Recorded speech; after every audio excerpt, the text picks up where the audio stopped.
The woman was obviously English. She had all the qualities of Boadicea, Elizabeth I, and Margaret Thatcher rolled into one. It wasn't a pretty sight. Hi there, ma'am. Well, hello. What can I do for you? I'm looking for a man. You disappoint me, my dear. For one foolish moment I thought... But never mind. Aren't you going to tell me your name? George Stobart, ma'am. How sweet! I once had a stable boy called George. I am Lady Piermont. The common reaction is to kneel and stutter, but it's not obligatory. A real lady? I mean, you're an honest-to-God aristocrat? Oh, I don't know about that. Few of my ancestors are honest, not even to God. I can trace my family back to the Normans, but don't let that intimidate you, George. Beneath that impressive pedigree, I'm just flesh and blood. The blood may be blue, but the flesh is the plump beef of old England, so to speak. You appear distracted, George. Is there any way I can help you? Did you know there's a gangster out front? What makes you think he's a gangster? The Italian suit and the bulge in his pocket? I know plenty of men with Italian suits and bulges in their pockets. That doesn't necessarily make them gangsters.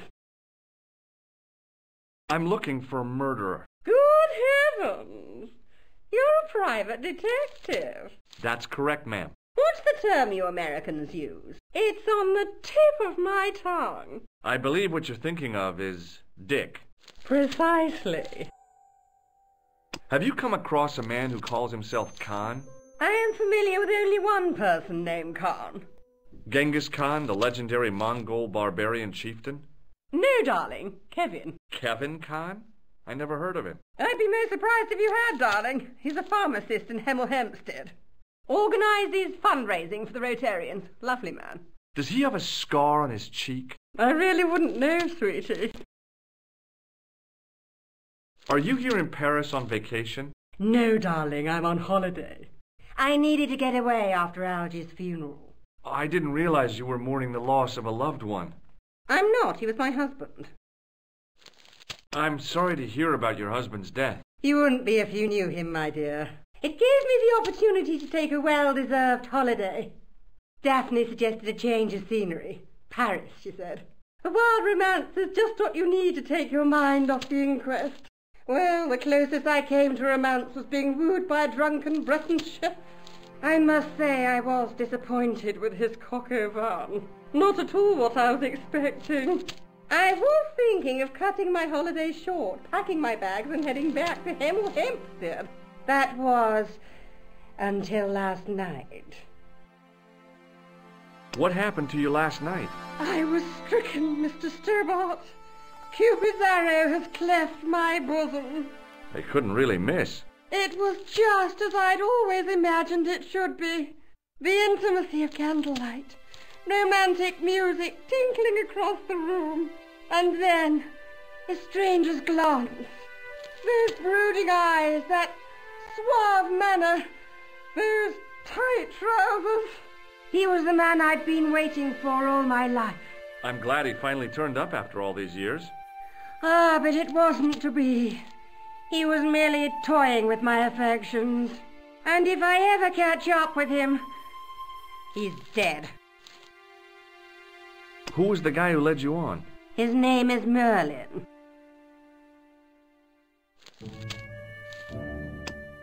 Do you recognize the man in this photograph? My God, it's him! That's Merlin. She represented everything I loved about the English. The lady was totally deranged. Merlin? You mean King Arthur's wizard? Good heavens, no! Monsieur Merlin is a fellow guest. He's the man I've been telling you about. That's the man who spurned me. The man you know as Merlin is a fake. What do you mean, sweetie? He's a murderer. He also uses the name Khan. I am shocked, Mr. Stobart. Shaken. I took him to be a gentleman, a man of honor. Do you know, I'd rather like to assist you in stitching him up. When did you last see Merlin? It was no more than an hour ago. He came downstairs and spoke to that clerk chappie. Something passed hands. I couldn't see what exactly. A briefcase? No, smaller than that.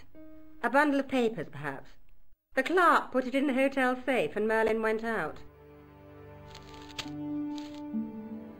Are you sure you saw Merlin putting documents in the safe? Yes, darling, positive. I wonder what they were. Obviously something of great importance. Yeah. I'd sure like to get my hands on whatever it is.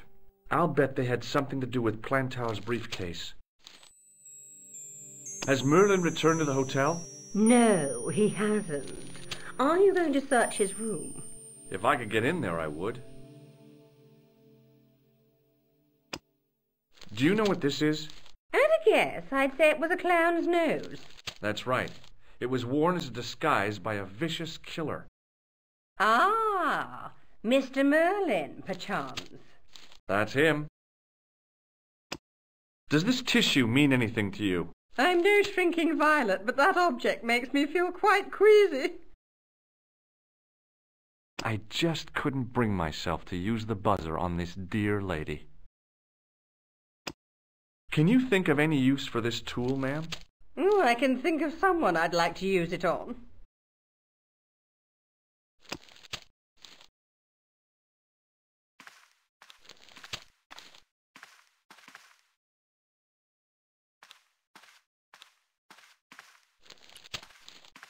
What now, monsieur? I believe Khan, the man with the scar, is also known as Merlin, the man who has taken room 22. What of it? What do you want? Access to his room. Do you have a license, monsieur? Huh? A private investigator's license? Well, not exactly, but I can explain everything. I am sorry, but without credentials, I cannot help. I insist you give me the key to Merlin's room. I cannot do that, monsieur. This guy Merlin is a menace. So you say, monsieur. He's not only a danger to society, but to your guests as well. He has toyed with the affections of Lady Piermont. Ciel!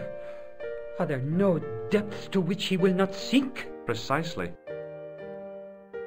He's already killed once, twice, maybe as many as 3 times. With your help, I just might be able to stop him. But what if he finds out I have helped you? No, I cannot do it. I'd like to retrieve something from your safe. Ah, oui, monsieur. May I see some form of identification?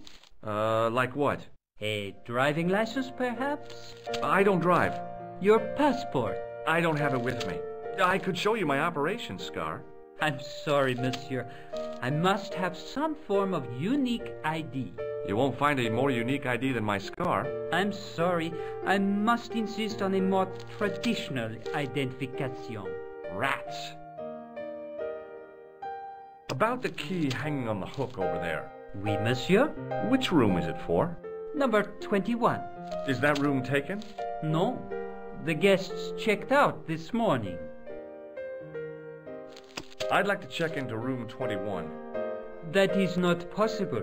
How come? You said it was vacant. It is reserved for another guest. Rats.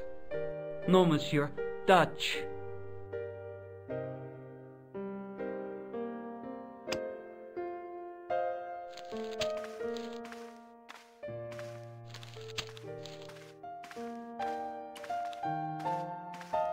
Hi, ma'am. Hello, George. What can I do for you now? Did I show you this photograph? Yes, darling. Would you distract the clerk while I borrow a key? Are you asking me to aid you in a criminal act, darling?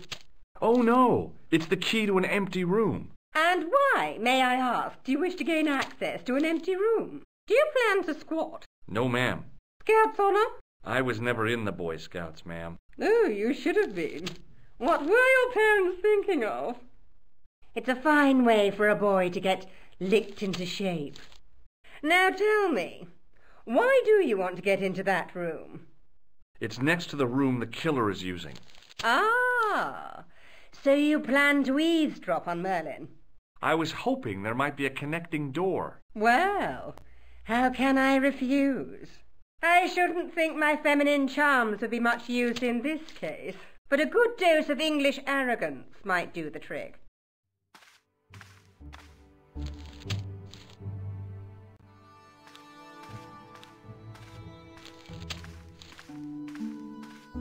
I say! You there? Flunky! Oui, madame. Listen carefully. You do understand English, don't you? But of course, madame. Good. I wish to deposit some jewellery for safekeeping. I understand. Are you quite certain? Oh, bien sûr, madame.